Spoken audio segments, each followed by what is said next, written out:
Vi har så med monotomiforhold en funktion. Det bruger man, monotomiforholdet bruger man for at finde ud af om funktionen er aftagende eller om den er stigende. Man bruger også monotomiforhold til en funktionsundersøgelse, så man kan finde ud af, hvad summen er for funktionen, og hvad minimum og maksimum er for den her funktion her.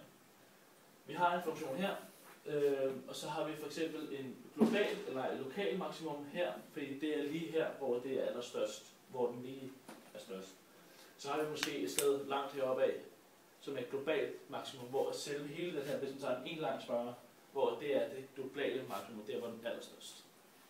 Man bruger monotomiforhold meget i hverdagen. Det bruger man, de store firmaer bruger det meget i hverdagen for at finde ud af, hvad deres indkomst er, om det er aftalt, om det er stigende, deres vækst her. Så monotomiforhold er generelt en god ting. Nu vil jeg så forklare, hvordan man kan beskrive en graf ved at gøre det i hånden, altså uden lommeregner.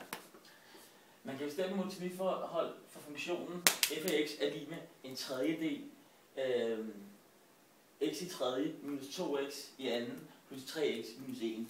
Den funktion kan vi beskrive ved at differentiere tallene. Det gør vi ved at sige f mærke x, som er den funktion, der beskriver grafen.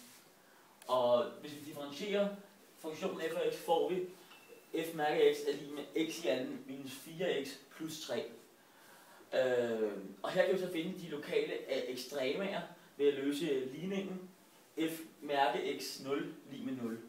Og det giver som vi kan se heroppe, f mærke x giver x i anden minus 4x plus 3, og den sætter vi så her lige med 0. Og vi kan til nærmest se, at den her ligning ligner en andengradsligning. Og det gør den tilfældigvis i vores tilfælde, men det kunne vi ikke være sikre på. Så derfor det næste, der kommer, det bruger vi kun fordi det er en andengradsligning. Og vi kan se, at det er en andengradsligning, fordi at x svarer til 1, 4 svarer til b, eller minus 4 svarer til b, undskyld, og c svarer til 3. Det er en fejl, det der.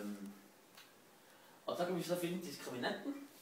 Det gør vi ved at sige d, altså man finder diskriminanten ved at sige d, som er diskriminanten, er lige med b i anden minus 4 gange a gange c. Og så sætter vi så vores tal ind, og vi sætter minus 4 ind på b i andens plads, og vi tager parentes, fordi det er foretegnet, vi husker, at når der er foretegnet, så skal vi sætte en parentes. Så det er 2 minus 4 gange 1 gange 3, og det giver så 4. Derfor har vi en diskriminant, der er lige med 4. Og vi husker stadig, at diskriminanten bruger vi kun, fordi det tilnærmelsesvis ligner en andengradsligning. Da diskriminanten er positiv, så har den derfor to løsninger. Og det kan vi se ved at sige, at x0 er lige med formlen minus b plus eller minus divideret, kvadratrunden af d divideret med 2a. Og grunden til, at vi siger plus og minus, det er fordi vi både sætter vores tal ind med plus og med minus. Og hvis vi sætter tal ind, har vi så som sagt b, som er minus 4, og diskriminanten, som er 4, og 2 gange 1.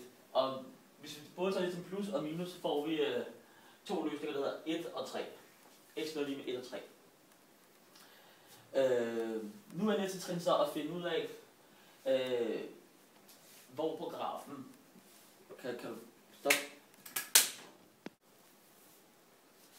Nu er næste trin, at vi finder f mærke x tilsvarende funktionsværdier, det vil sige f af x. I dette tilfælde tager vi så 1, som er svarer til x0 i minus første. Den tager vi så ind på x plads i vores funktion. Og det bliver så en tredjedel, så vi har formlen deroppe fra før. Hvis vi kan huske den, kan vi lige gå op og kigge på den. Det er vores formel, hvor vi sætter 1 ind på x's plads. Og det giver så en tredjedel.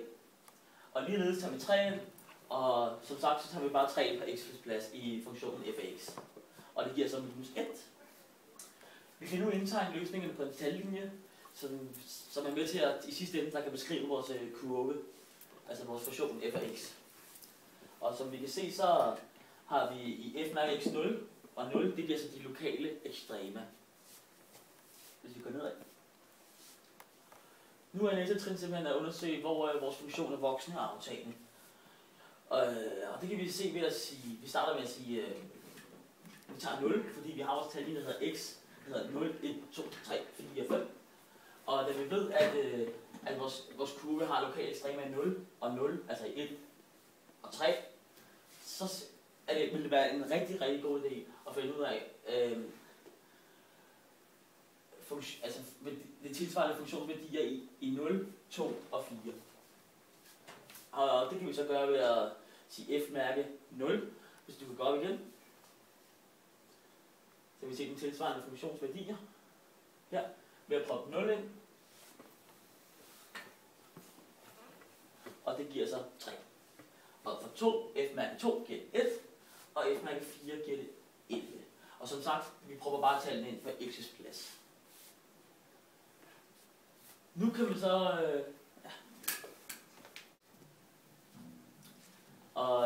nu kan vi så skrive vores resultater i skemaet, og vi kan så se som før, at f mærke 0 er lig med 3.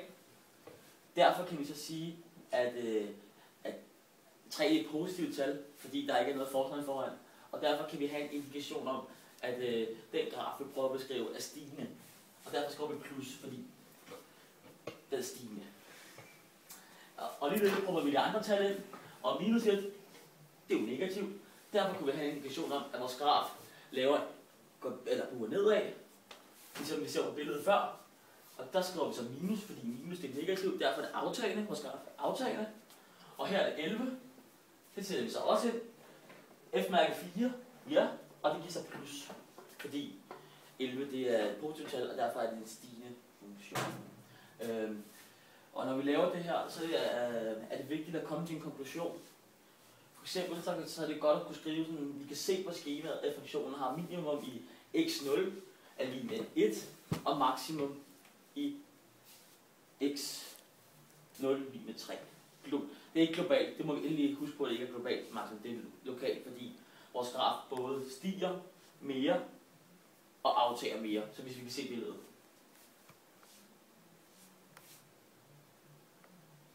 Så vi kan se, at den stiger mere og aftager mere. Og det er vigtigt, at vi ikke kun skriver det med matematiksprog. Det er også rigtig vigtigt, at vi skriver det med hverdagssprog. Derfor er det godt at sige, at for vores funktion, der er f af x er voksen for x lig med 1. Det vil sige, hvis 1 er større end x. Hvis fx har lokalt maksimum i x0, så med maksimumværdien f1 i en tredjedel, så er fx aftagende for x er større end 1, men stadig mindre end 3. Hvis den har fx har lokalt minimum i x0 lig med 3, men minusværdien f3 er lige med minus 1, så fx er voksende, hvis x er større end 3. Hej.